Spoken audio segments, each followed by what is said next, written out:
Hi, all. Welcome to everybody that's here and everybody that will be listening to the recording. Our discussion today is going to be on psychedelics and the mystical call, what I consider humanity's ongoing quest to understand the cycle of birth and death. This is part 3, and I will resend the links out to everyone when I send the recording to this out for parts 1 and 2, in case you're interested in listening, missed it the first time or want to listen to it again. So the first 2 discussions, the panelists shared their perspectives and their own paths to how they got to where they got to today, and their philosophies basically based on their religious and spiritual traditions in terms of how there's the potential for psychedelics to heal both mental and existential distress. In part 2, we moved on and we explored some ancient traditions in terms of their rituals, and they're helping people to understand, again, birth and death. And then today brings us today, where we want to broaden this discussion and really look at, again, humanity's continuing quest to understand that cycle of birth and death. Why is it important to us? Why do some of us have this yearning to understand like consciousness beyond our physical selves? So I am so pleased to welcome back and reintroduce to you our 4 panelists. And I will start with the Reverend Hunt Priest. There, yes. Hunt is the founder of Legare, a Christian psychedelic society that is open to all faiths. And they basically look to find meaning and integrate mystical experiences, including sacred plants and other compounds. He's also an Episcopalian priest and a former rector of at least 2 churches that I know of, right? Yes. And secondly, I'd like to welcome Reverend Norma Burton. Norma holds a master's in divinity in psychology of religions and hospice chaplaincy. She served as pastoral counselor and hospice chaplain for over 30 years, steeped in Buddhism. She's a pioneer of American Buddhist psychology. And in the early 90s, Norma created her own Bodhi shamanic healing program, The Journey to Completion. Several thousand people have completed that program since she founded it 30 years ago. So then next, Rabbi Dan Goldblatt, co-founder of Ariel, a Jewish healing center located in the San Francisco, Oakland Bay area. Rabbi Dan was ordained by Rabbi Zalman Schachter Shalomi. If you don't know him, definitely look him up. He was the founder of ALIF, the Alliance Center for Jewish Renewal. Reb Zalman, as he preferred to be called, was well known for his embrace of psychedelics as tools to shed light onto forgotten mystical traditions. It brings me to Daniel Shankin. Daniel, he's well known and respected founder of Mount Tam Integration. I would say his deeply held and practiced spiritual beliefs are the foundation for his work as both an educator and as a psychedelic integration coach. I'm a big fan of his weekly newsletter called Red Tuesdays. It's one of 3 I actually read, and I would encourage you to subscribe to it if you'd like. So, and as for me, I'm the executive director, and founder of the nonprofit End of Life Psychedelic Care. We focus on education, connection, and advocacy. For anybody interested, my next free workshop is on February 10th, and we're going to talk about the transformative potential of psychedelics for end-of-life care. So all that is on my website as well. So, take a look if you're interested. All right, let's jump right into the first topic. I would, however, like to ask you to refrain now from putting messages in the chat. We really would like you to be present to the conversation as it unfolds. So, Norma, I'm going to start with you. How do your spiritual beliefs understand the cycle of birth and death? And how does this perspective shape your understanding of life's purpose? Thanks, Christine. I think first I want to really honor my multifaceted spiritual lineage. basically it falls into three of the lineages of our times: Judeo-Christian, Native American or indigenous, shamanic, and Buddhist. But in each of these, I've been drawn to study, specialize, and delve into the mystical or creation-centered or earth-based roots in all of these lineages.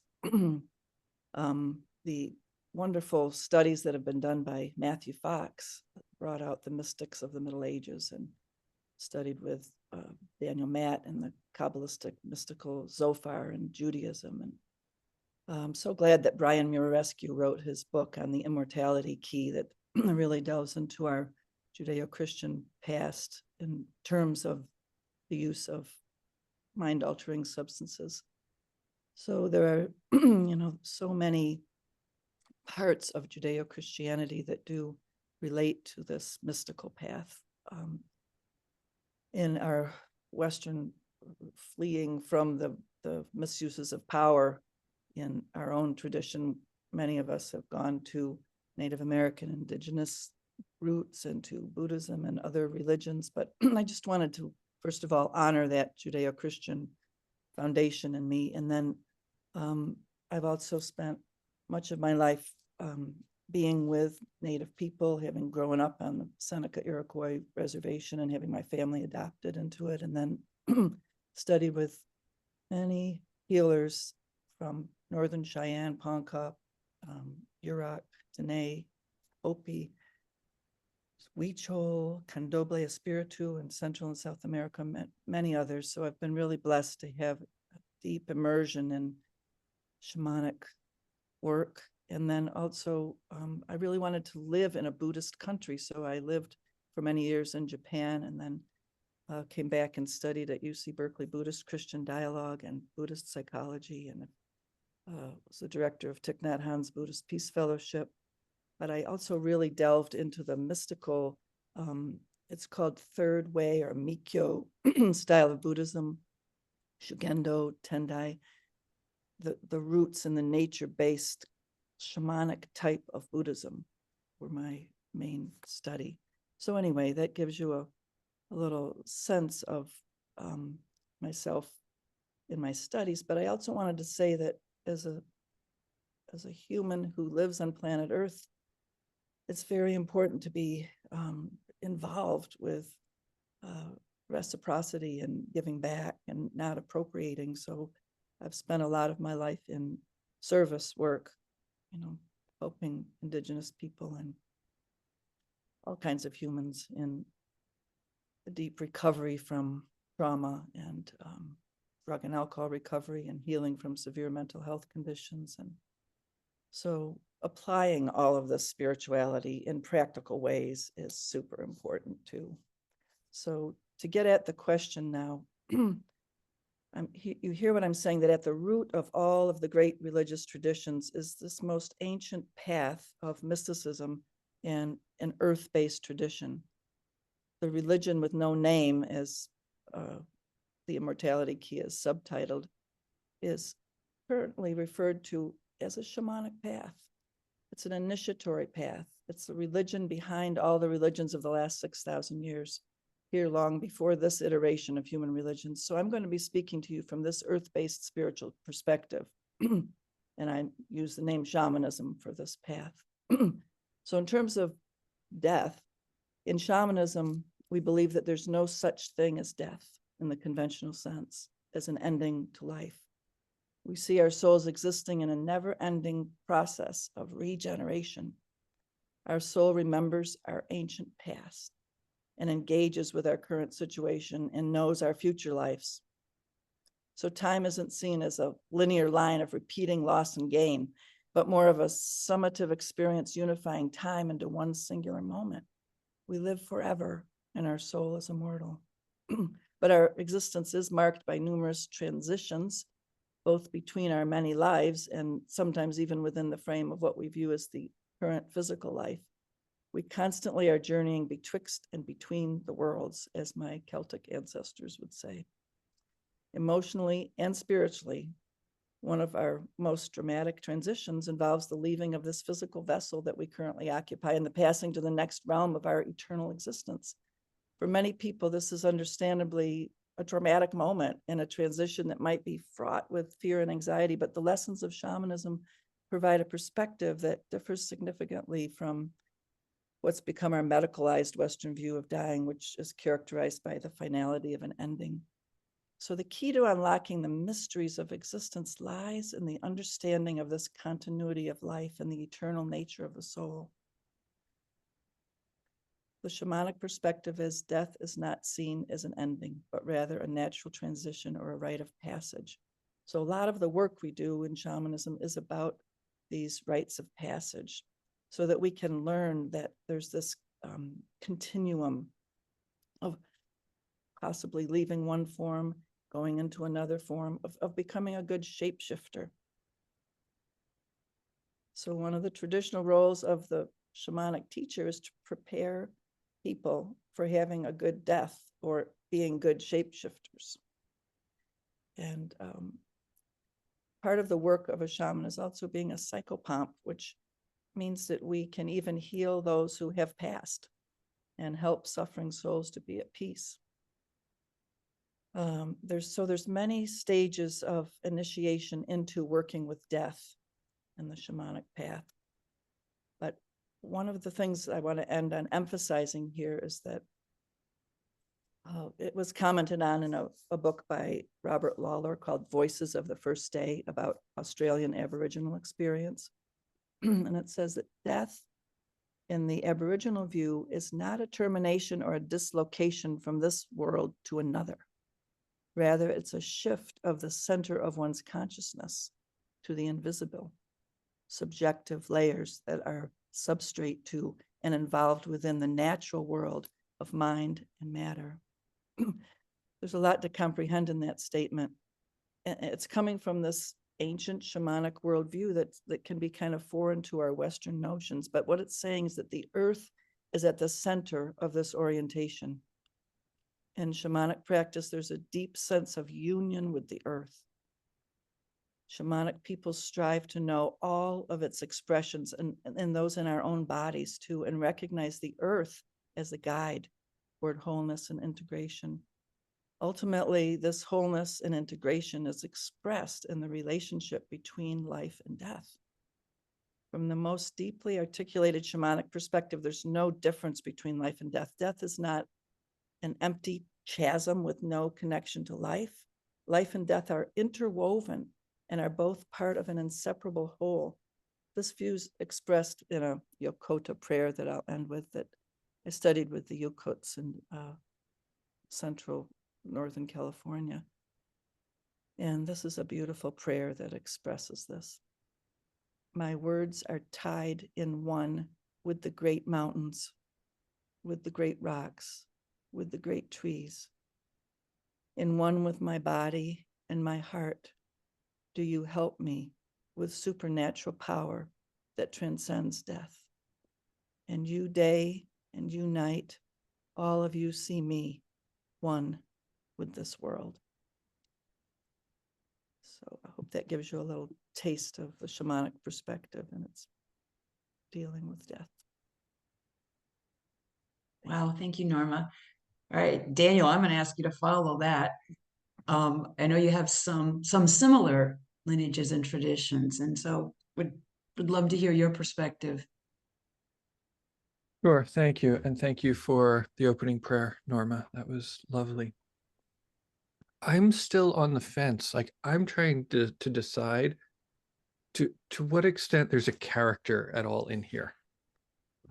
And to what extent some of that stays or goes upon death. You know, I'm a yoga practitioner and a meditator in, you know, sort of the Hindu tradition, various Hindu traditions. And I sort of align most closely with sort of the Bhakti yoga tradition, although I know that Chris likes when we talk about non-dual, like Advaita Vedanta as well. And to be quite honest, like, I'm undecided, right? So in the Bhakti yoga tradition, there's a character there. Like, we're like this entity that travels from lifetime to lifetime to lifetime to lifetime, and that we are kind of made up of the same stuff as everything else, love and consciousness and bliss and wisdom, but we're our own little like distinct part. And then, in the Advaita Vedanta tradition, it's like there's no distinction. So when we die, if we're lucky, once we clear all our karmas, like we're just kind of, you were just salt that merges into the sea. And I'm not exactly sure. It'd be weird if I knew, probably. But when I think about like the cycle of life, death, and rebirth, it really makes me wonder to the like what goes on, what continues, and depending on who you ask, one of the things that I really like, one of the thoughts that I really like is,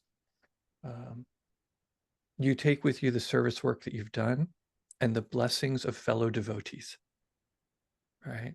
Is that our karma to a large extent has to do with the selfless service, and how we help folks, and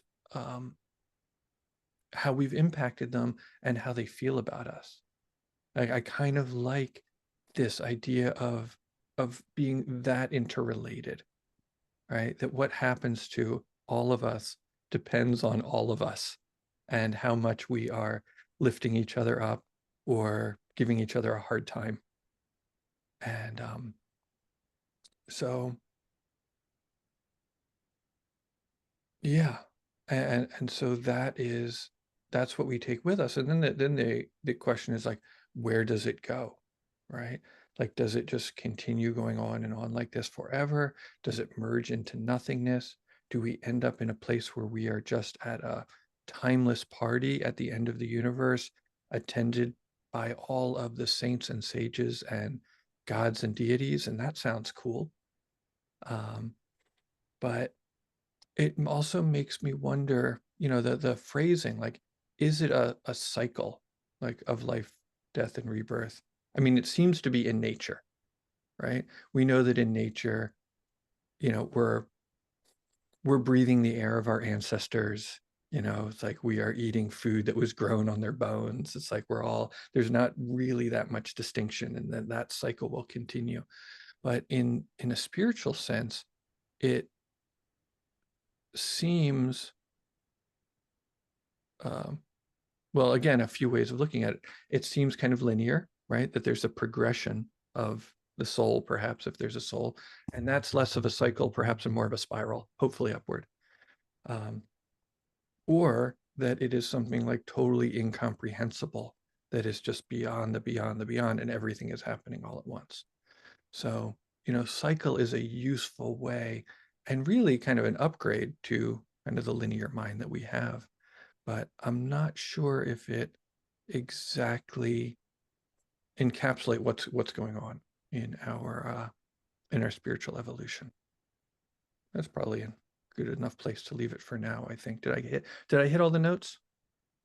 This is excellent. I mean, there's so many more questions than we have answers for. I love that you question it, deeply contemplative, I would say. All right, Rabbi Dan, I'm going to turn it over to you in terms of how does your Jewish faith help you understand the cycle of birth and death, should you choose to believe there's a cycle or spiral? Thank you, Chris. Thank you for creating this wondrous forum, and my colleagues for their deep insights.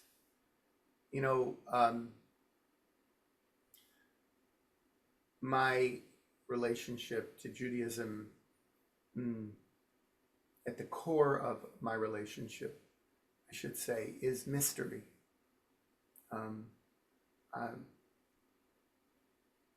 Mystery is my favorite name for what people call God. The mystery at the heart of reality. It's a mystery that recognizes that we are We have our limitations, even in our understanding.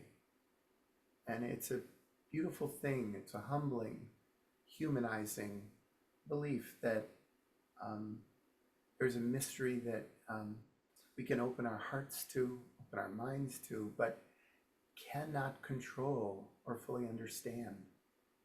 And I think this extends to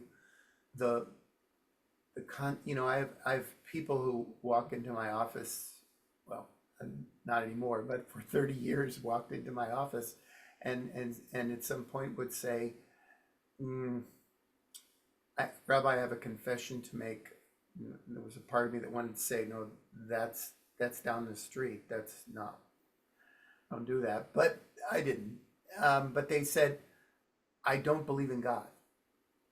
And I would always ask, tell me about the God you don't believe in.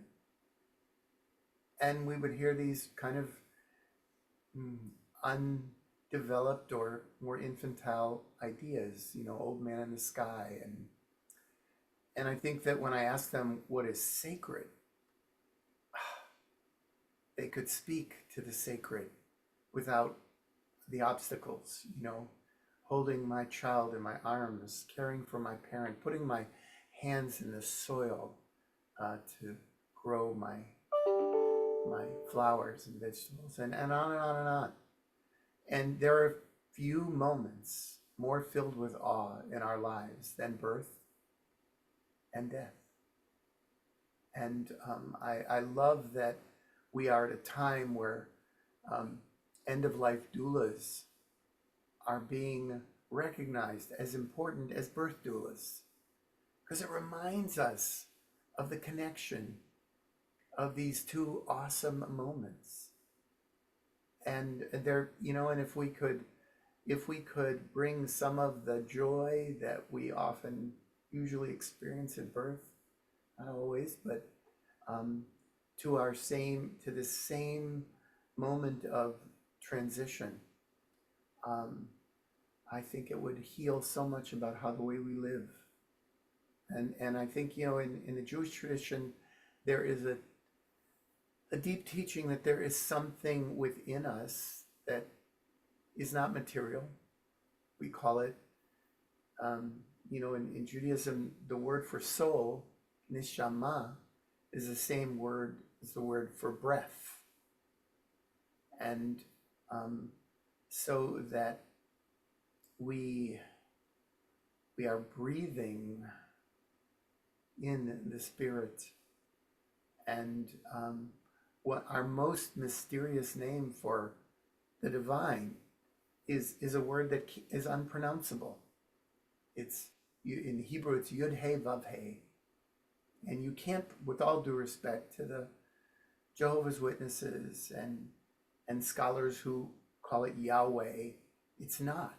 You cannot pronounce. It's intentional that it's unpronounceable to keep us connected to the mystery.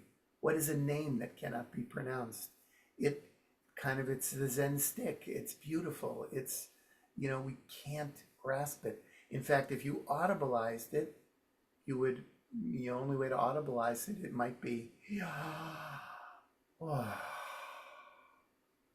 it's inspiration and expiration. And that's what life is. Life is that moment, the wonder of coming in, and that inspiration as one comes out of the wonder of the amniotic fluid and comes into this new reality. And we take to be present with anyone who takes their last breath. That last exhalation is a moment of profound wonder. And I just think that if we can reconnect to the wonder, and I think that's one of the gifts of psychedelics, is it can give us that sense that we are a consciousness floating in the cosmos in our unembodied state. We can experience that. And for so many people, it can diminish their fear of death, because the fear of death is the fear of, I won't exist anymore. I will be nothing. No one thinks about What about millions of years before I was born into this body? What about those? What about that? Am I afraid of, was I afraid of that? I think that, you know, being able to live into the mystery, you know, in my tradition, in prayer, we dialogue with the ancestors. And we know that how we behave not only impacts generations to come, but the generations, you know, we can heal ancestral trauma when we engage in healing practices. And so time itself, time which delimits our existence on this planet as we often think about it, is a construct. And if we take that notion seriously, then we exist before and after. And we need not be paralyzed by fear. You know, in the book of Ecclesiastes, one of the great, beautiful, you know, part of the wisdom tradition of Judaism and of Christianity, you know, um, it says, when I enter the world in love, and I take leave of it in love. We enter the world with a sigh, and we take leave of it with a sigh. And I think that, you know, if we are connected to our challenge to be loving in this lifetime, to heal through our loving and power to transform and heal through our connections, our relationships, then we do our work and we're less focused on terror of not being. We understand the power and the difference it makes to be in loving relationship and how it can impact the planet. So, you know, I feel like the work that all spiritual paths have to do at this moment, you know, is to help people connect to the truth of our impermanence. And it's okay. It's okay. Because, you know, this past week, in our, you know, in our journey through our sacred text, you know, Moses, who Zoe noted this in the chat, but, you know, throughout Genesis, there seems to be, once you get past the central myths of creation and the flood, you know, creation part 2, the whole story of Genesis is a God that's only concerned with one family, you know, and it's a narrower view of the divine, you know, a familial God. And we enter into Exodus, and Moses encounters the divine in sacred fire and has this blinding realization that God is, in Hebrew, Eheyeh Asher Eheyeh.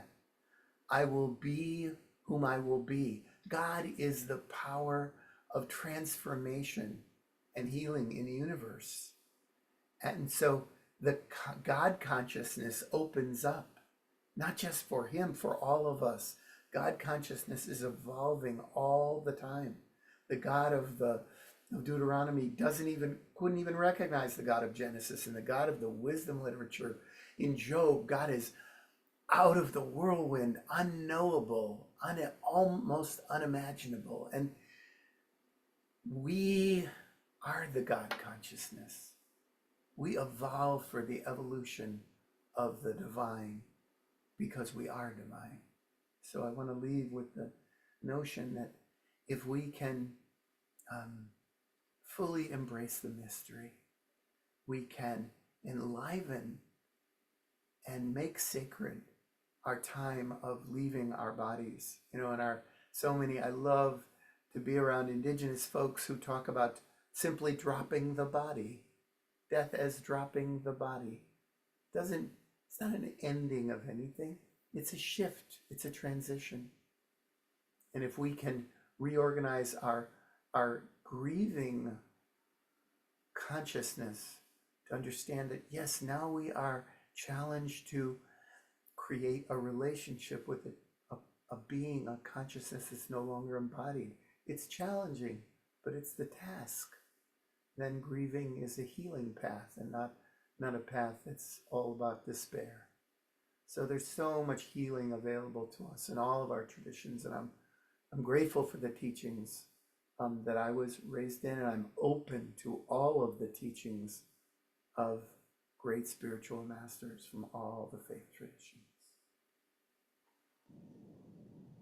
Thank you. As all of you are talking, it just reminds me that so much of what you are saying is going to really help us as we continue to navigate our world.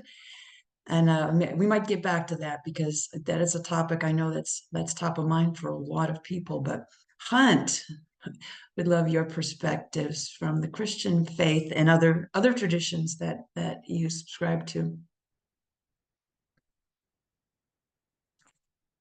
Okay. Yeah. Thank you. Well, as I was saying, so I am a Christian. That's probably that is my primary spiritual influence and path.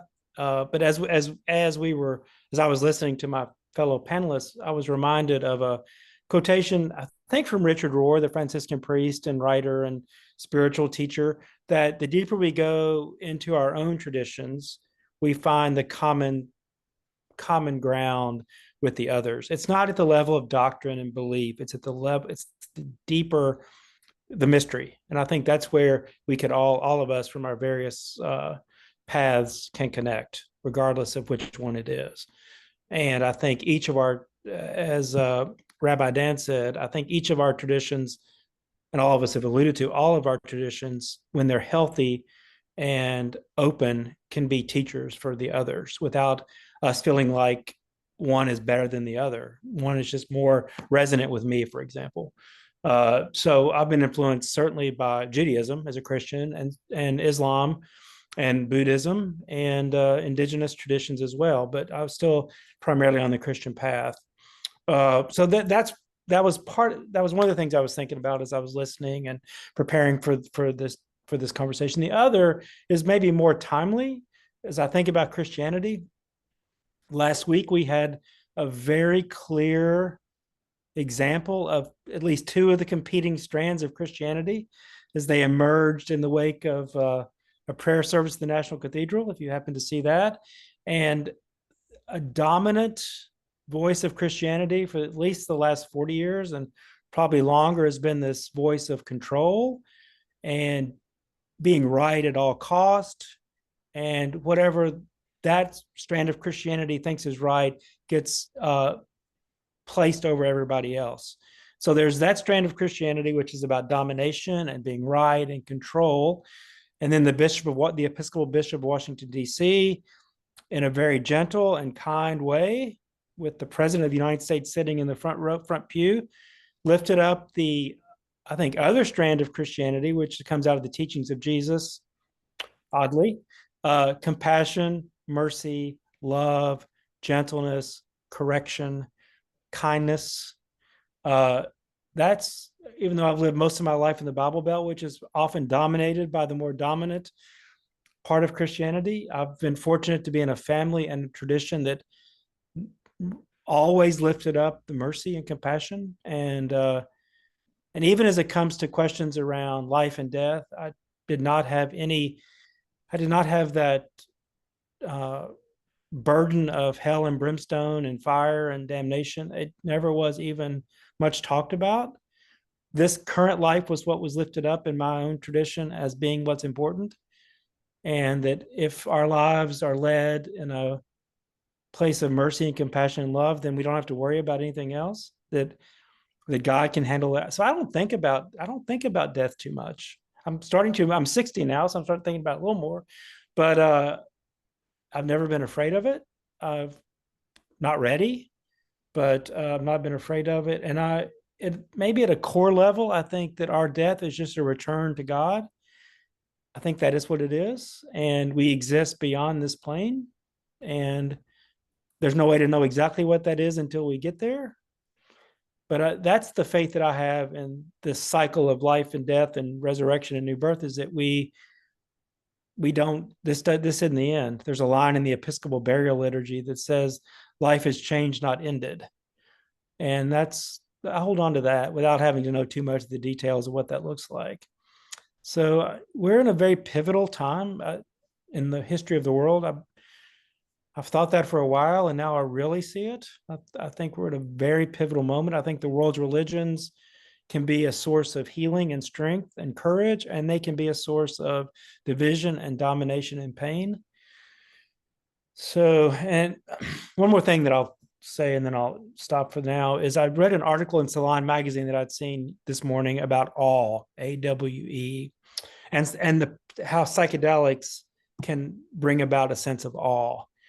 And there was a book called Awe that I got off my bookshelf by a guy named Dr. Keltner, which is a wonderful book, The New Science of Everyday Wonder and How It Can Transform Your Life, AWE. And there's some talk of psychedelics in there too. And I started thinking about Christianity and where it's failed. And there's a lot of places it's failed in the modern era. And I think one of the places it's failed is it stopped facilitating and encouraging a sense of awe. I'll blame it on the Protestant Reformation as a place where that really stripped the mystery out of the tradition. And some of our traditions have held on to it in different ways. Certainly the Roman Catholic Church has, and the Orthodox and the Anglicans have a little bit. But we've lost our sense of awe and mystery to what others have said too. And I think one of the gifts of psychedelics, and that was the gift I had the first few times I did psilocybin as part of a study at Johns Hopkins, was remembering awe and reconnecting to awe that I'd had most of my life until I became a religious professional who became obsessed with growing a congregation and making sure the sermon was tight and the liturgy was right. And I forgot about awe. And although I tried to share it with others, I'd forgotten about it for myself. And I had two powerful experiences with psilocybin that reawakened that, and over time began to discern that one of the ways Christians and other people could gain a sense of awe was through safe and ethical use of psychedelics in a safe and clean container. And that's what I've been working on for the last 5 years, is to develop that and with others.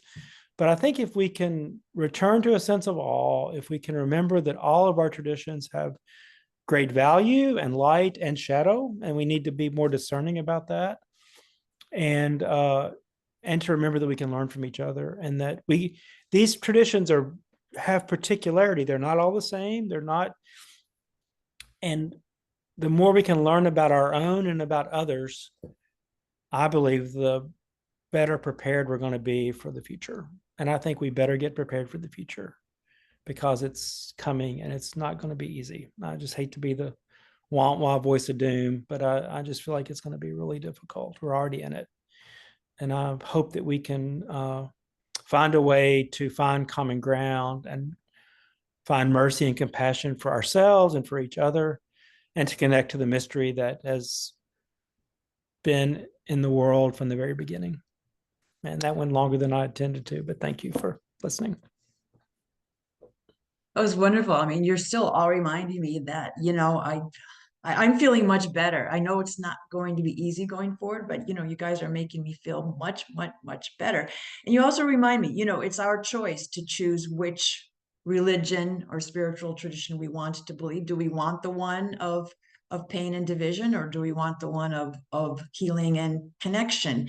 I suspect that those on this call are select the latter. But it is in that community that I think we will be saved. Yeah, thank you, Hun. I mean, so on that note of what the path you started to go down in terms of psychedelics, we also wanted to talk about not just psychedelics, but other mystical experiences, transcendent experiences, that may in fact help us deal with whatever our beliefs are, and help us deal with death and dying. So do you have anything else to add to that, Hunt, or otherwise I'll move back to Norma? No? Good. All right, Norma, yeah, let's shift back to you, kind of looking at that, because you had shared up front with me about some of the Buddhist traditions, or no, it was in Japan specifically, right, where psychoactive substances were not used. It was tea that would actually alter the state of consciousness and bring people into that sense of, I'll say, grace and groundedness. But yeah, please share. Well, the tea culture is becoming, you know, a rich area of exploration, especially by young people all over the Western world now, but it's been a culture of deep study into the properties of tea to be able to create different states of consciousness. So I'm really blessed to have been brought into this by people coming back from China to hear that had access to these teas that the West has never had access to. That it's said that they give us the scrapings off the floor of the tea houses usually, but the tea is quite an amazing, intricate ways of altering states of consciousness. You can find some of these, they're called Kung Fu or Dragon Kung Fu tea houses that are now a lot on the West Coast. And I don't know if any are on the East Coast yet, but yes, you know, that's an amazing area of exploration. There are so many ways to explore our consciousness, right? So we're really interested in certain plant medicines, certain fungi now in our popular culture. But I'm coming out with a new book that's being published by Inner Traditions in the spring, and it's called Navigating Liminal Realms. And my premise in this book is that in ancient cultures, there were many ways to explore altered states that are possible within our own inner mind, body, emotional self, mystical ways of exploring consciousness. And we have access to them dreaming, lucid dreaming, and through shamanic drumming journeys. And then, of course, all different traditions like, you know, think about Rumi, and it said that his poetry came out of him after he'd been spinning and spinning and spinning for a long time, and then he'd lean up against the wall and the mystical poetry would flow out of him and his helpers would record it, you know. So there's many ways of entering mystical states of consciousness that we've worked with in the different traditions, but I really specialize in helping people to navigate their dream time and go into the lucid states of consciousness and the drumming journey. So there's so much to explore in terms of learning psychonavigation skills by using these techniques that are not all the way to plant medicine yet. And one thing that you find in your own dreams or in the drumming journey is that you're not alone there. And some of you other panelists have been referring to this too, but we're not alone. We have guides, we have helpers that meet us. And so in the book, I talk about the I-thou relationship. Martin Buber was one of my mentor teachers in my younger life through all of his writings about the I-thou relationship, that we are here as humans to cultivate this relationship with greater consciousness, right? What a gift it is to be humans, that we are here to understand how to relate to this consciousness of the cosmos. And so the I-thou relationship is key to navigating in these liminal realms. That often is not talked about too much in psychedelic work, or maybe even not in some kinds of work with death and dying too. But the I-thou relationship is something we're here to cultivate.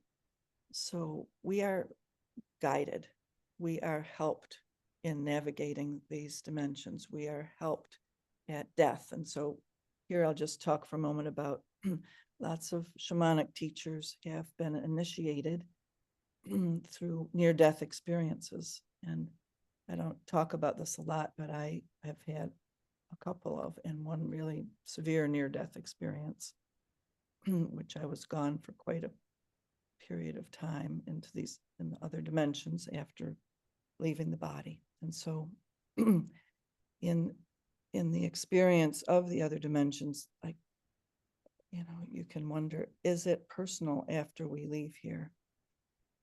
I'm talking about an I-thou relationship.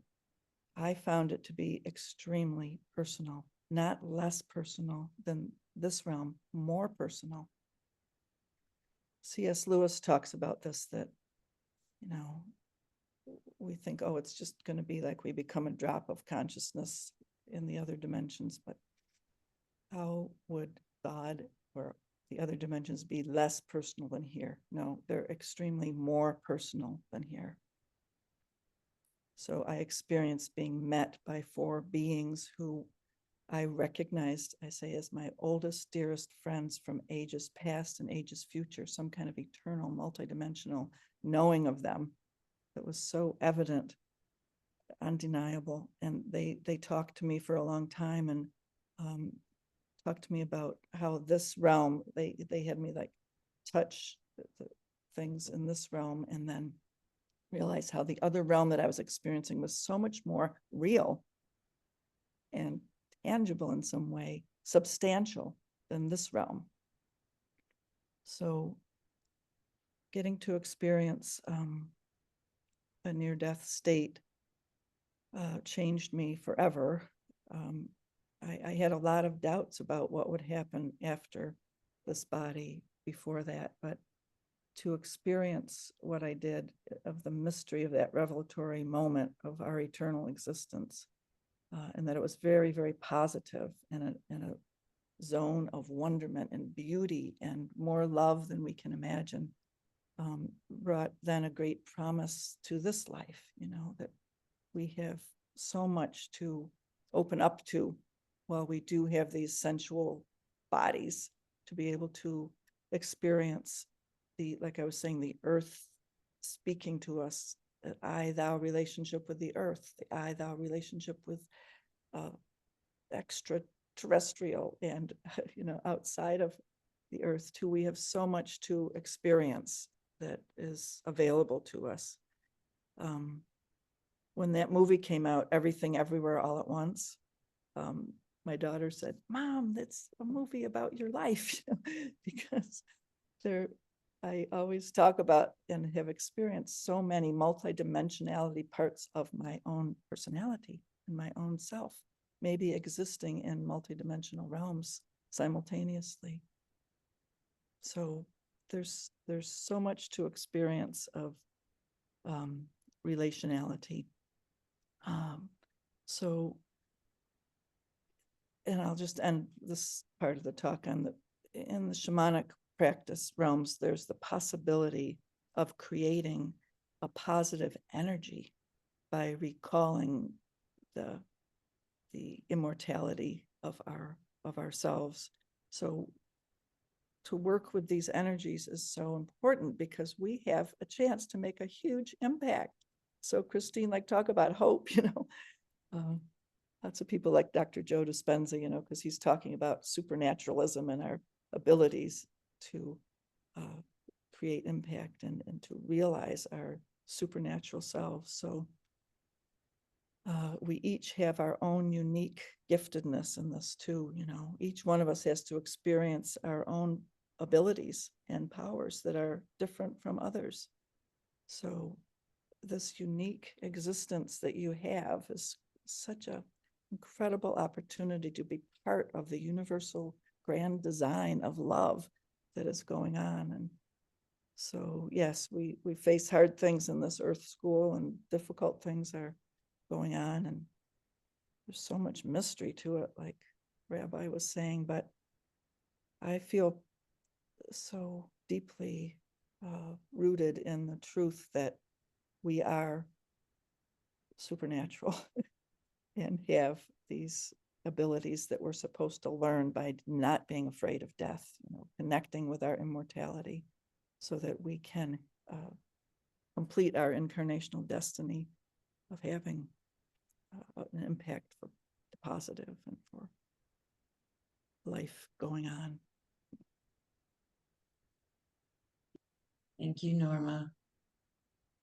Daniel, Yeah, what's your perspective on mystical experiences aided by plant medicines or not, and their benefit to us as, at least in this mortal instantiation? Thank you. It's a great question. I get a lot of clients coming to me who want to kill the ego. They show up, that's what they, hey, I want to kill the ego. I don't really get very many clients who show up and say, I want to bask in the never-ending glory of devotion to the Lord. And I don't know if it's because they just don't have the language, or it's not in the culture, or maybe they're just, all those people are just going to hunt. Um, you know, I wish I had more of them. What is interesting enough, and I usually suggest these people who are like, I got to kill the ego. You know, I suggest that they relax, and I make a joke that only the ego wants to kill the ego. You know, the pure spirit is quite content. But I do think it speaks to a deep dissatisfaction with life. You know, maybe some of the social topics we've been touching on, you know, people are weary, you know, of life as it is. People are weary of the character they feel like they're forced to play. And that's a real struggle for them. And I think one of the really interesting things about mystical experiences and taking a deeper look at the way our mind and our emotions are at play subconsciously is that people get to see the extent to which they have a death urge, that there are a lot of people out there who are slowly killing themselves, sometimes quicker and sometimes slower. You know, it's I once spoke to a 12-step guy who said, oh, I pray to have my character defects, you know, they call them character defects. I pray to have my character defects removed in the order in which they will kill me. Right. And so, you know, we're talking here a lot about how to befriend death and how to make peace with it, while subconsciously a lot of us are rushing towards it, while in denial about it. It's a interesting thing to behold people when people become aware of that. But this thing, this sort of Advaita Bhakti thing of like, I want to kill my ego versus I want to be in the presence of God. And, you know, maybe I want to be able to channel God's love. I want to make me a channel of thy peace kind of thing, is that, and this happened just today. I was talking to somebody who had a big journey recently, and they went into, they were tired of themselves. They wanted to kill the ego. And they ended up in the presence of God, a goddess, as they said it. They ended up in the presence of the goddess. And they were assured in no uncertain terms that, you know, they were good enough and they were loved and it was unconditional, and that, you know, they had the strength to go on, and that they were allowed to enjoy their life and all of these wonderful things. And they expected extinction, right? They were rooting, they cast their vote for extinction. And you know, while we're quoting Rumi, right, I believe it was him that said, cast all your votes for dancing. And so these sort of mystical experiences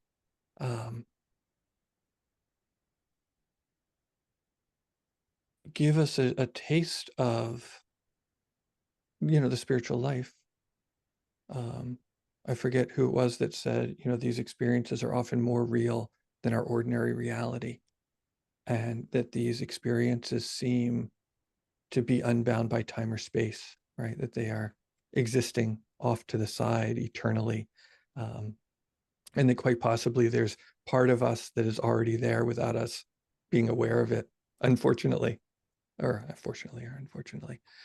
And so perhaps this helps remove fear, right? And we get to enjoy the moment that we have while we have it, and makes us more content in a world that is really prioritizes ambition, right? And it really seems like those two are at odds, contentment and ambition. Whereas if you look at things like the Yoga Sutras, they're right next to each other. You want to have both, right? You want to figure out the measure that works for you, that you can be content with what you've got while still having a spiritual fire to kind of work through your stuff so that you can be more present and more capable of enjoying life as it is. And I think that, these practices, these yogas, Robert Anton Wilson used the term chemical yogas, right?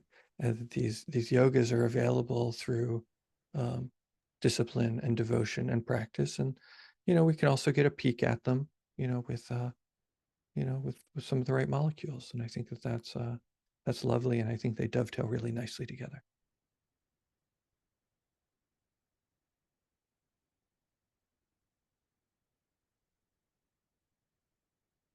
I can't hear you because you're muted. Forget, usually I don't mute myself. As you're talking, maybe this is not the intention, but you remind me that the balance of contentment and ambition might be the definition for ego. Yeah, just not true. Not sure if anybody else thinks that, but it just hit me that way. All right, Rabbi Dan. Yeah, out of the Jewish faith, it's the belief in mystical experiences of all sorts and how they bring us closer to our God. Thank you. I reject the notion that there are mystics that, are the sort of very special people who have access to these experiences. I think it's part of being a human being. And I learned this because, so often people come to talk with me and there's opportunity for counseling. At some point, we get around to their own mystical experiences, and everyone has them. Now, we live in a culture where if you speak about them openly, it'll raise a lot of eyebrows and might be, might feel threatened even to admit it. But it's seen as might be seen as crazy. And I also feel that so many of us have these experiences, and our denial is so strong that we don't allow ourselves to experience them. And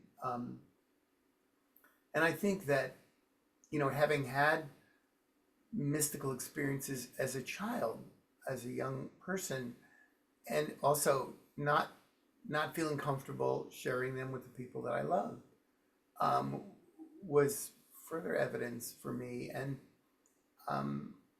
I think that there are so many ways to experience altered or expanded consciousness. Breath work, movement, dance. My experiences always came through very intense physical engagement, dancing. Dancing for 5 hours, 6 hours would allow me to have experiences that didn't seem available other ways. I had experiences in the water. I'm a water person, and I discovered as a young boy turning in the water. It was a dervish. I didn't know the word at the time, but just turning in the water enabled an experience of expanded consciousness that was extraordinary. And I just feel like, when you read all of our the sacred literature of all of our traditions, we're witness to that kind of expanded consciousness that people are willing to share, and they open up so much deep wisdom for us. So I think that psychedelics are simply one tool among many, and they're not for everyone. They're being safe, being making sure that people are vetted properly and carefully is important. But I have encountered many people who have been able to face their own fear of death, of their mortality, through experience, through psychedelic, safe psychedelic experiences. What a gift! What a gift to be able to come to that. To this is what expanded consciousness and gives us, allows us, invites us into. And Zoe and I just came back from a weekend retreat for couples on sacred intimacy, and people in expanded consciousness allows us to find a perspective for our fear, and not let fear overwhelm us. And it allows us to experience and see and feel and live into our most authentic selves. And I think that is the invitation for you for psychedelics at end of life, or even before end of life, to prepare us, to allow us to put fear in its proper place, because fear is a part of awe, but it's not.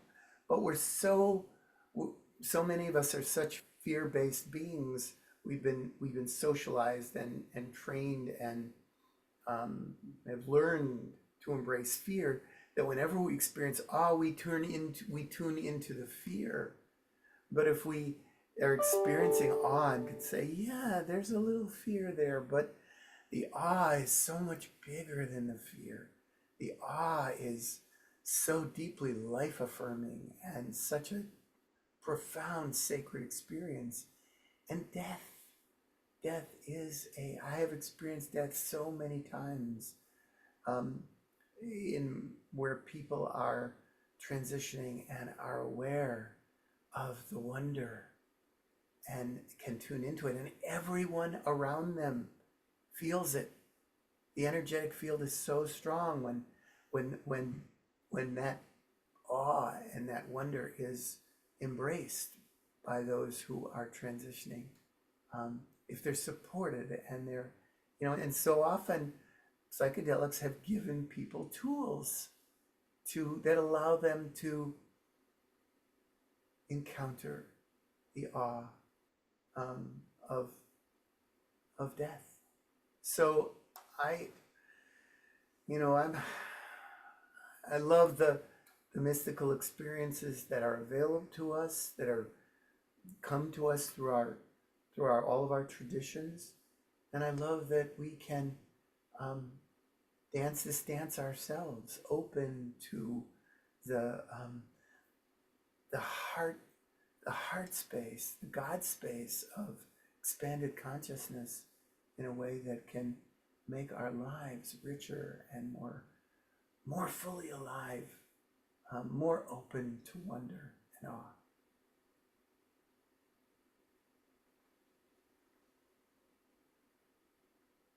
Oh, this is just still so marvelous. We had thought about it, more questions, but on the other hand, I would love to open it up to everyone for any questions. And I would prefer if you could raise your hand to ask a question, so I don't have to keep monitoring the chat. And yeah, we'll start with Harry. Yeah, Rabbi, why do you think people have fear that comes up in the face of awe? I've observed that myself, but I'm not sure what it comes from. Thank you. So I will just say this, that, for many, many years, I worked with young people who were coming to rites of passage ceremonies, in my tradition, bar and bat mitzvah. And, they were invited to stand up in front of their family, friends, and community and say, here I am. Here I am. And they it's an awesome thing. How often does that happen in one's life? And so they would, you know, they would, part of that, of even imagining that experience brought them into contact with fear, because the fear was, I'm going to fail, I'm going to humiliate myself, I'm going to wet my pants, whatever it's, you know, whatever the imagination takes us. Mm. And my work was simply to say, you know, this is your whole psyche, your whole being coming alive to us, an experience of wonder. So yes, of course, there's a possibility of all sorts of things happening. It's whenever we encounter the unknown, we have the possibility that it is awesome, and there's fear is a part of it. But if we give fear the whole of the experience, then we're diminished. But if we can find a way to understand that it's a part, but there's so much more than that. Mm. And it's the same way in encountering death.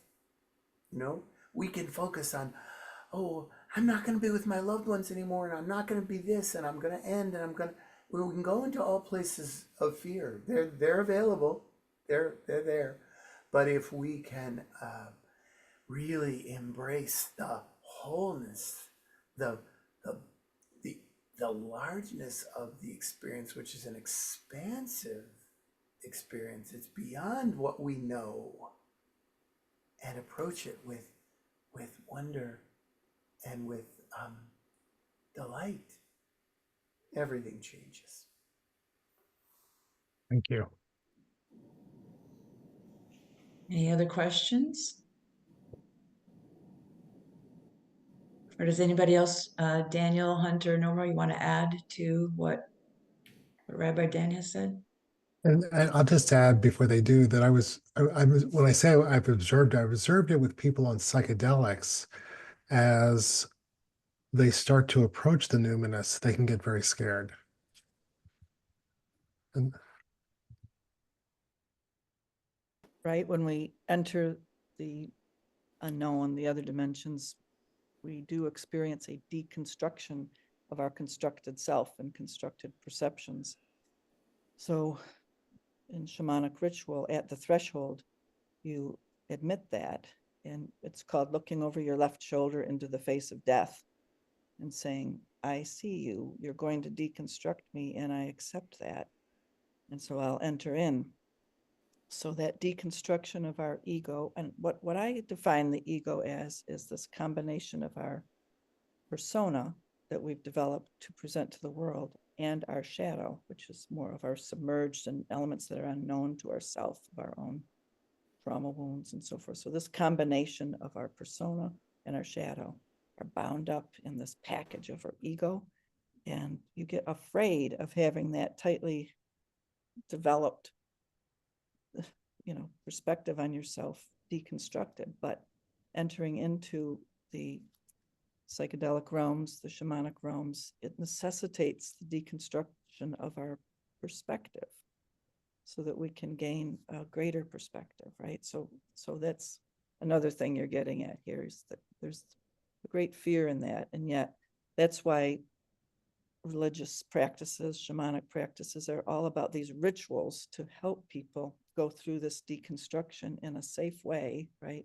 So that when we come to this huge deconstruction of dropping our mortal coil, that we're not as afraid, because we've practiced through ritual over and over again, facing into that fear of letting go, and then realizing, oh, wow, death isn't what I thought it was. And here I am still in a larger understanding of self. And so, yeah, thanks for asking that question.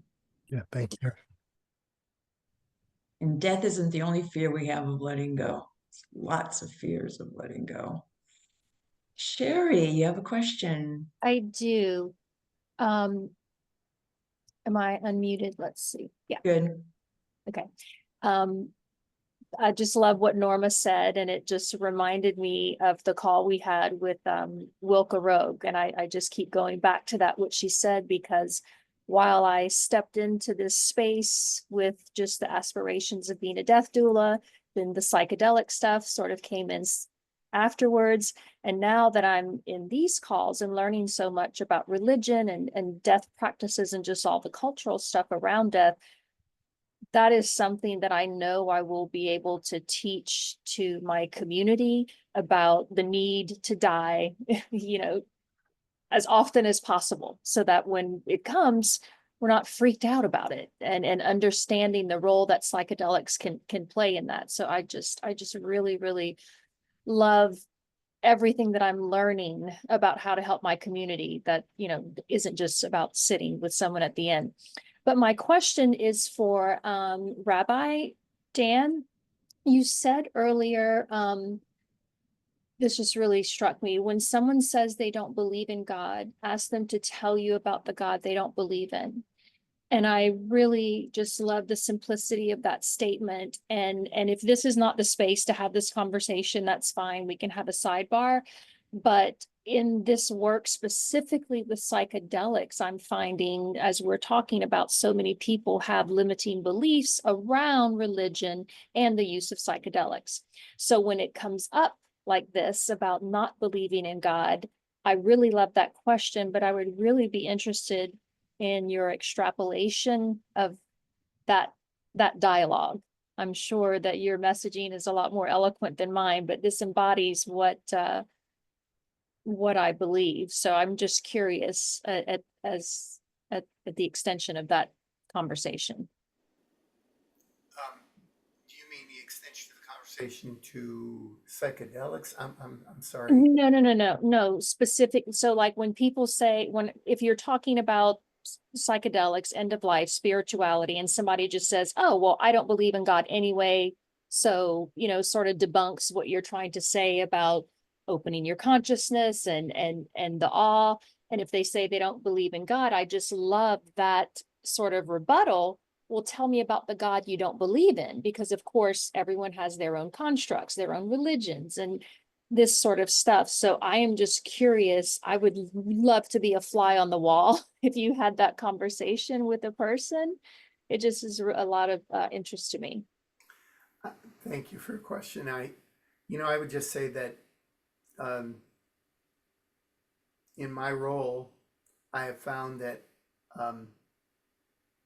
what has been most important, rather than sort of sharing wisdom from my tradition, is helping people unpack the baggage that is in the way of them encountering mystery and wonder and awe, and getting past their own, a lot of things that they took in from perhaps wounded healers or teachers, or maybe that they misunderstood or whatever.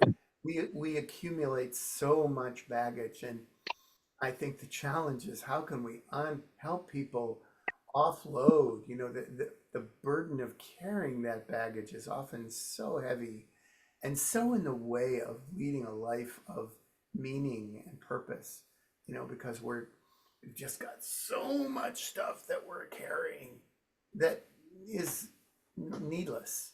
And so, I think that enabling them, the question of tell me about the God you don't believe in is just a way of holding up a good mirror so that they can see themselves. Because, my teachers have taught me that a good teacher, helps people really grasp and integrate things they already know. And so when people speak there about the God they don't believe in, I don't have to say anything. They kind of normally realize it's, well, that's kind of silly and I don't believe that. And then when I just have to say, oh, thank you for sharing, because I don't have it. I don't believe that either. That sound, and you don't have to be burdened by that, because now you know that, you're free. You're free to explore the divinity within you, the divinity around you. So, yeah, there's simple tools that are available to us to help, to help us. And I want to say, this is beyond your question, Sherry, but you know, death is a psychedelic experience.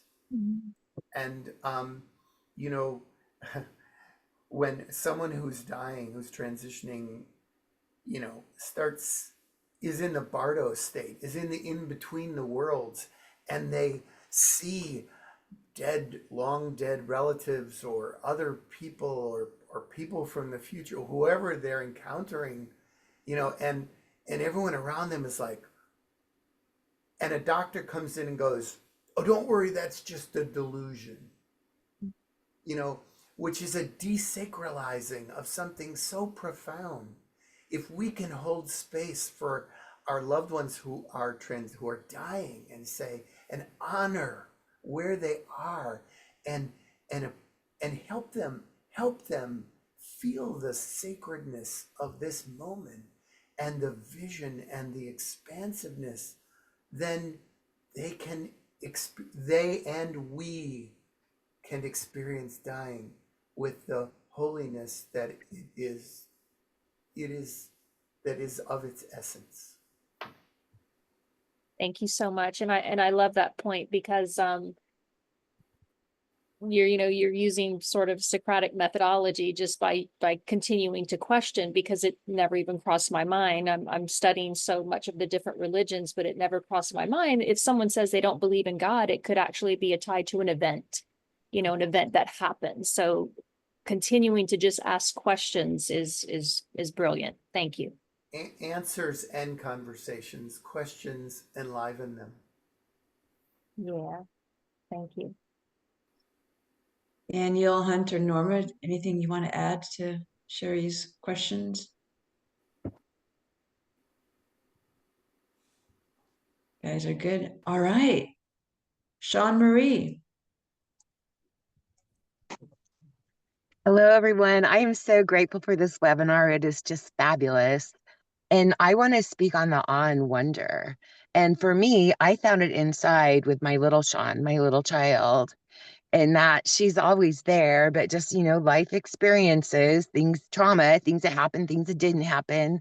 And for me, yeah, I just found, I found her in a 12-step program who I truly am meant to be. And then I'm also a non-medical and a life sacred passage doula.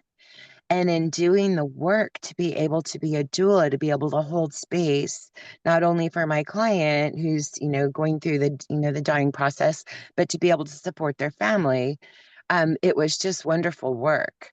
And so for me, I find that when I just sit with wonder and just notice the little glimmers, they're there. And I found that with my psychedelic experiences, it opens it more, because I've done the work, the personal work, to find out, once I found my whys as to how I was and reacting and being reactive and stuff, I could find my how through different experiences and different teachers, and many modalities came. And I'm so excited. I'm also a host of a death cafe, and I'm putting together community projects in my little local town of Idlewild. And it's just wonderful. It's so wonderful. I had a client, over the phone client, like we could not be in person, and they were cannabis friendly. And so she was really struggling with pain and with the side effects of her pain medicine. And so they had spoken on, RSO oil. And I said, well, maybe it's time to give that a try again. And just the release that she experienced through that. And, bless her, she passed the next day very, very peacefully, where she had been struggling and fighting. And so I just say, yay, plant medicine. And I thank you for this gifted experience. Thank you. Anybody want to comment on Sean Marie's comment? So she said it so well.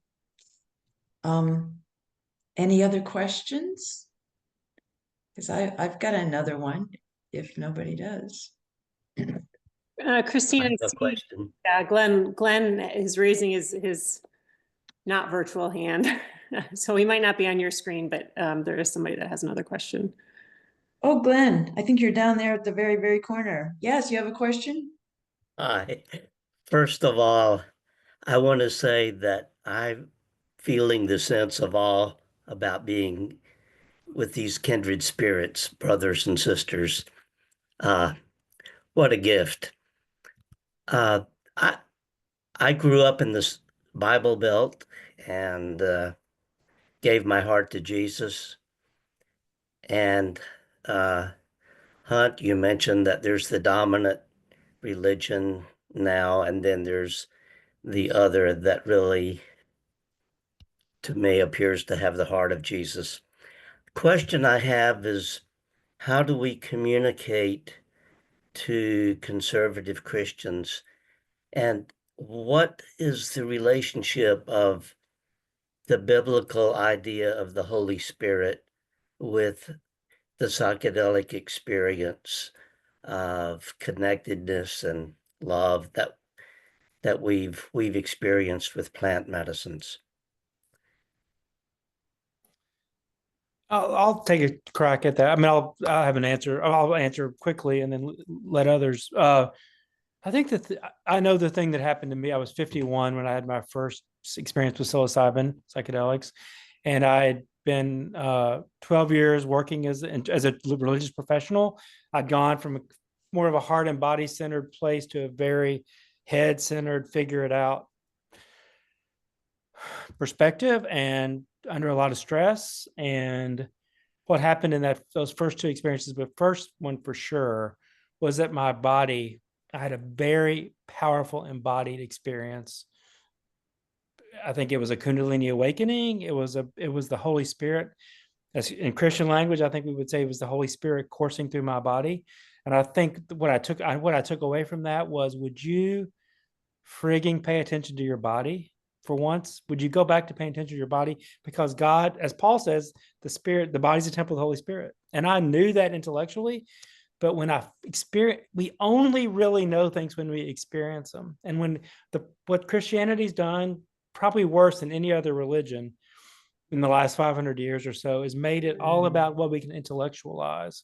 And that is not anything. Jesus was walking around teaching, as were it's not just Christianity, it's certainly in the work of the Hebrew prophets and in Jewish scripture and in Islam and all the sacred texts. But I'll speak about Christianity.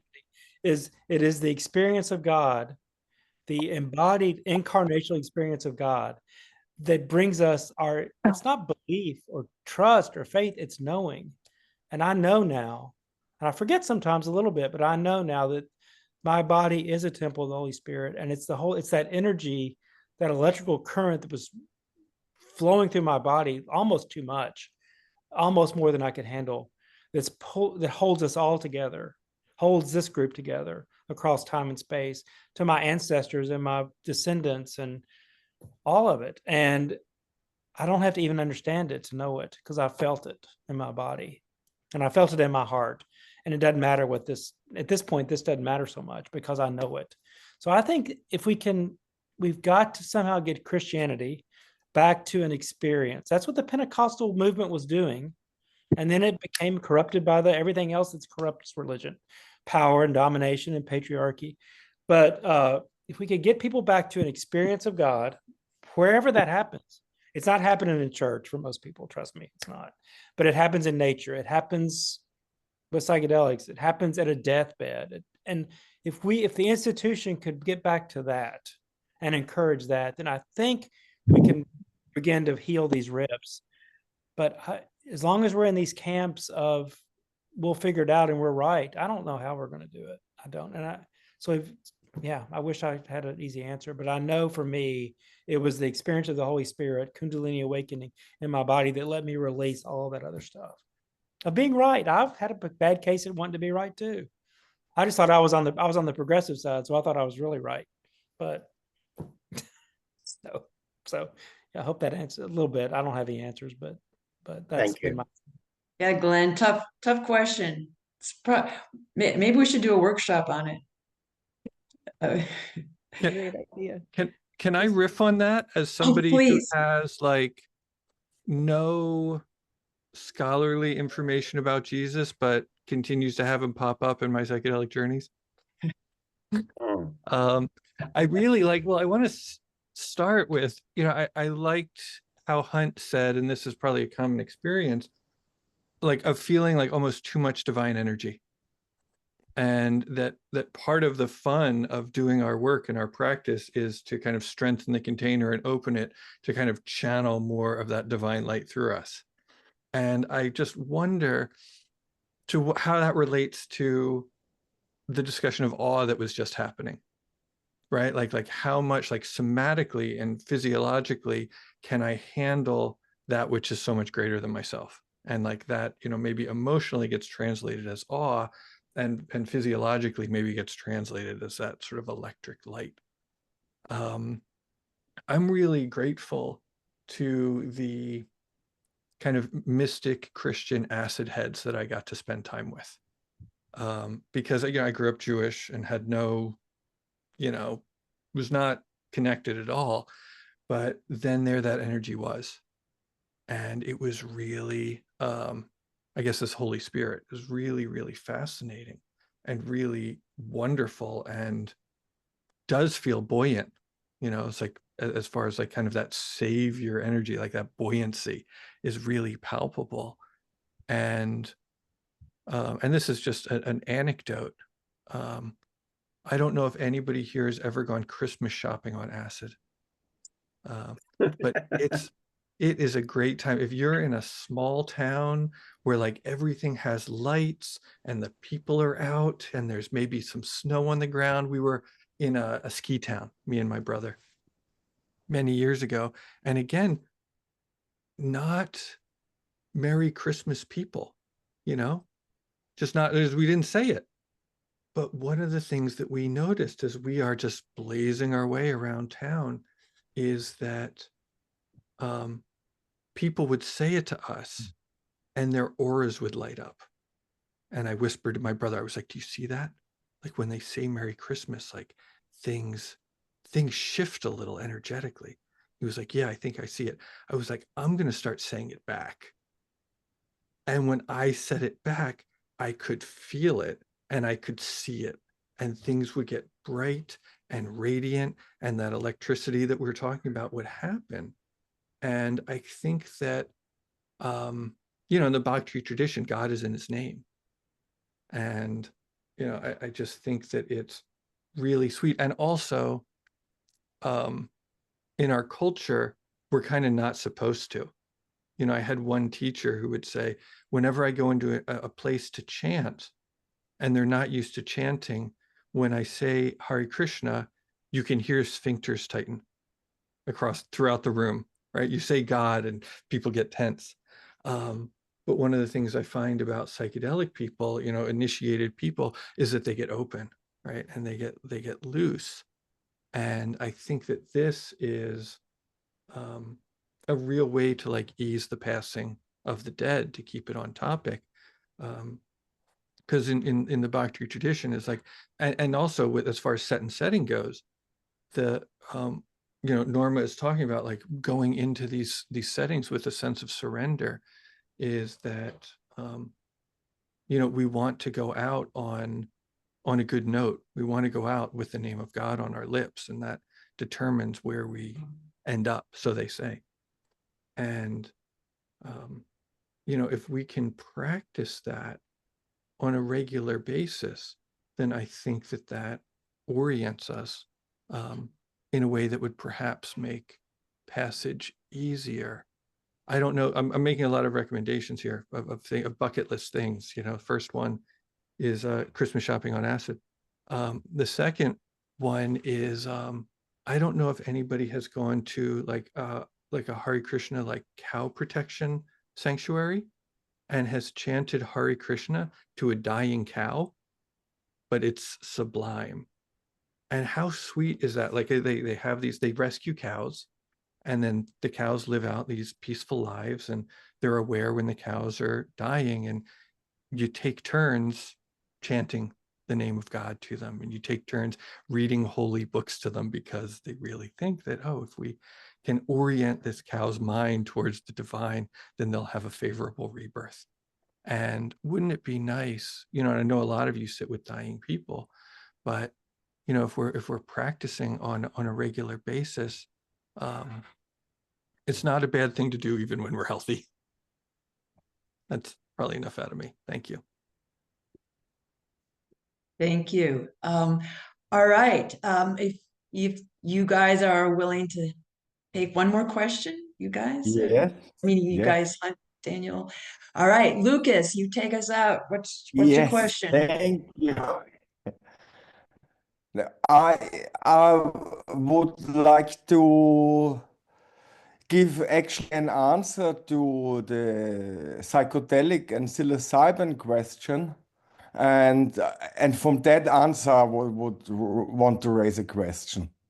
So the first answer as a kind of perspective I want to offer is that Howard Thurman, who was convinced by Timothy Leary to do the Good Friday experiment, had exactly the vision, and there's also a wonderful film I want to recommend about, it's called Back Against the Wall, of bringing Jesus and the awe and the mercy of the divine to the people who are living back against the wall. And Howard Thurman himself was a son of slaves, and was first influenced by Mahatma Gandhi. And I'm just writing about that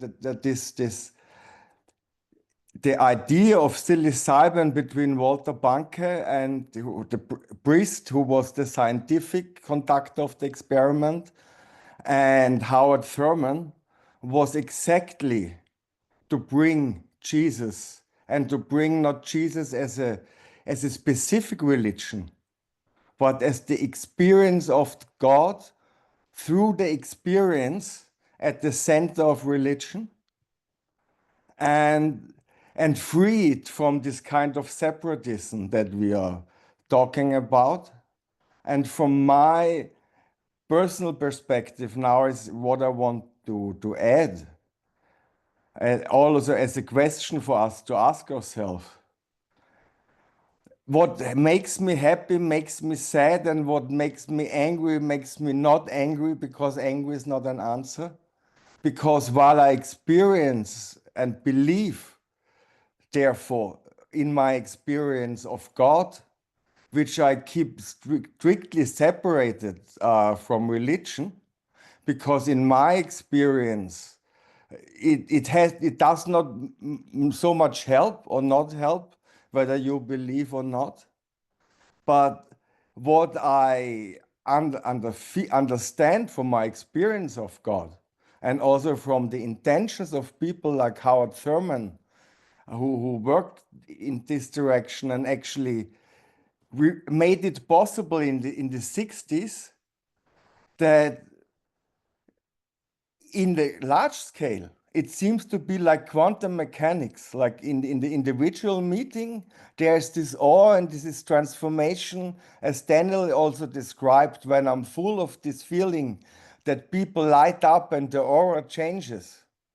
But at the same time, in the macro game of Howard Thurman and psilocybin, and that you have to ask the question, what does it have to do with the Holy Spirit?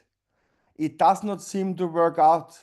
It's like 70 years later, with the best intention of the best people who started to work with psilocybin to make it legal for people back against the wall.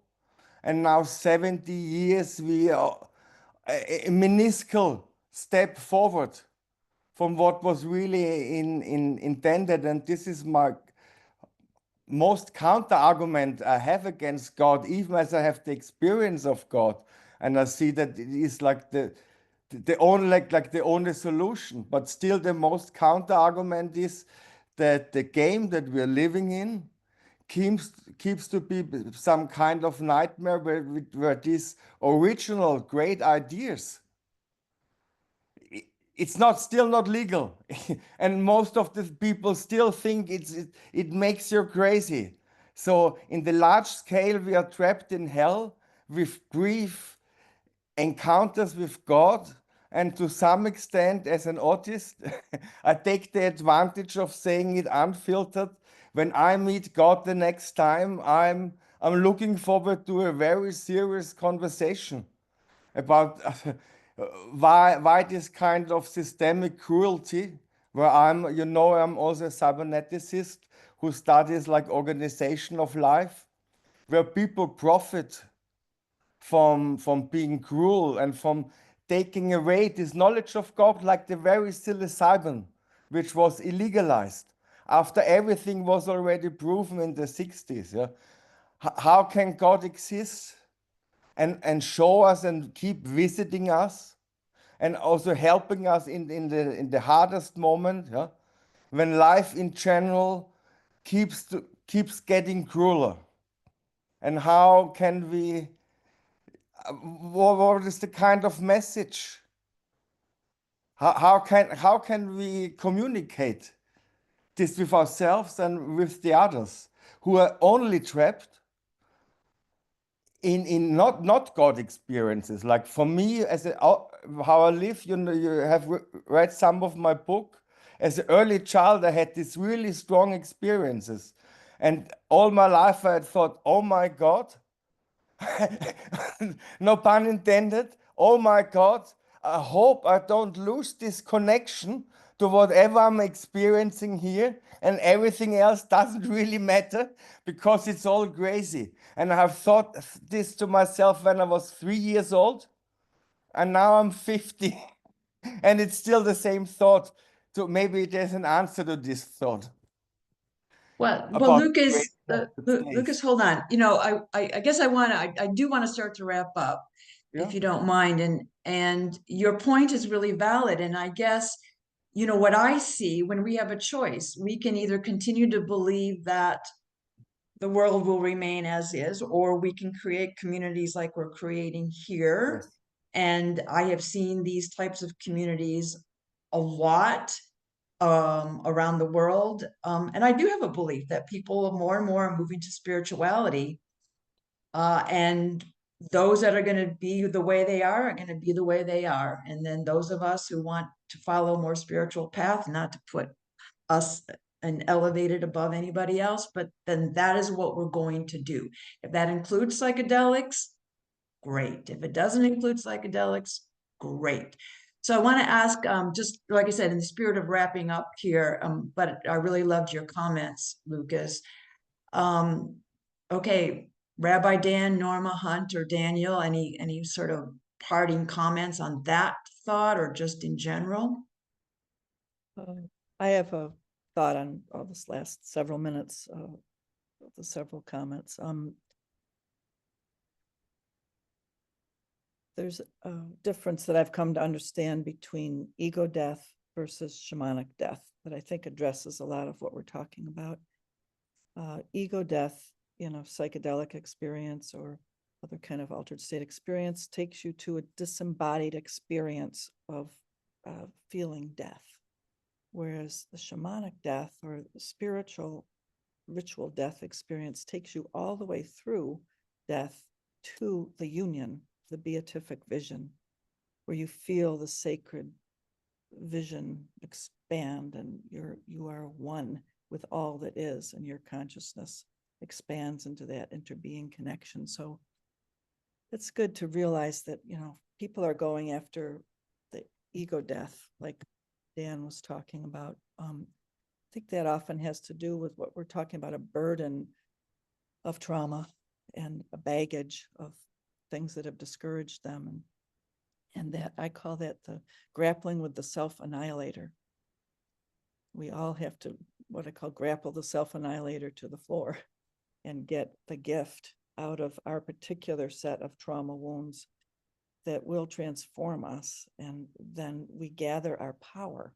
And that gathering of our power is why we go into that deep death encounter and deconstructed place, because it holds our power. All of the projections that we make onto others of evil and fear that we have about them, we need to study into their qualities, because they're actually holding our particular power from us that we need. So that's my deep way of doing the shadow work. So doing the shadow work and getting this transmutational work going on is what we're here to do. And we each have our own particular set of traumas and things that we have to grapple with to come through to gathering our power and then being in the ecstatic union with the divine so that we can live our life purpose. So I think that's what the Holy Spirit does with us. You know, it helps us to go through this baptism in the Holy Spirit. It's called in my charismatic Christian circles, where you are taken into death, you know, baptism down underwater, come back up out. So that ritual journey we need to do over and over again so that we can come into more and more and more of our present moment feeling of union. And I do believe that in the Aquarian age, we are headed somewhere beyond our wildest imagination, into an unknown that is beyond anything we've experienced yet, and it's coming rapidly upon us. And so we are getting the help of psychedelics more and more, and all these ways of experiencing this death ritually, so that we won't be holding back and afraid, but we will be able to, you know, flow with, dance with, and be in community with this incredible mystery, transformational power going toward this union all over planet Earth. So talked to a lot of astrologer friends lately, and they say the age of Aquarius is real and it is coming. And so all of these holding back and clinging to the material world in evil ways of control and dominance, that it's a passing era. So That's right. We've got the new hope. So we got the new moon on January 29th, at least those first, but depending on the time, I mean, where we can clear out the old and look for those new beginnings. All right, Daniel or Hunt or Rabbi Dan, any last comments? Nope. Nope. All right, last chance. I just want to, excuse me, Christina. Yes, go ahead. I wanted to say that I think that we need to do our best to bring these discussions into our communities, our circles. You know, this has been so wonderful, this whole series, and it's important to, as an antidote to the death phobic culture, just to talk about it with our children, with our families, with our friends, to talk about death, to normalize it, to sacralize it, so that we can, you know, I think that's the work that, you know, if we're inspired by these conversations, we need to make sure that we have them with more and more people, so that, you know, and we can talk about, you know, I would just also say that that death is often a difficult time, you know, when people are dying. It's not always an easy time to introduce psychedelic experiences, but perhaps, you know, when we're aware that we're moving towards our death, we can introduce it earlier so that people can start to have these experiences without all the stress and other things that are involved in transitioning. So those are two takeaways that I just want to express and leave people with. And I'm so grateful to my colleagues and for everyone here for having the courage to have this conversation. And thank you for making it possible, Christine. Yeah, you are so welcome. The collective wisdom, not just among the panelists, but the rest of us. You know, it's phenomenal. And I would love, and in part to Lucas's comments too, you know, there needs to be a ripple effect to take it back, not for ourselves, and then to take it back into our communities. So I do believe that. I do believe we can take this forward. So again, I thank you. Logistically, when I send out the email with the recording for this, I will also, I see a lot of links in the chat. I will copy those links in the chat and include them as well. And until next time, thank you all. Thank you so Thank you. much, Christine. Thank you, Thank everybody. you. Namaste. Namaste. Thank you. Thank you, everybody. Take care. Gratitude and love. This was fabulous. Thank you. Thank you.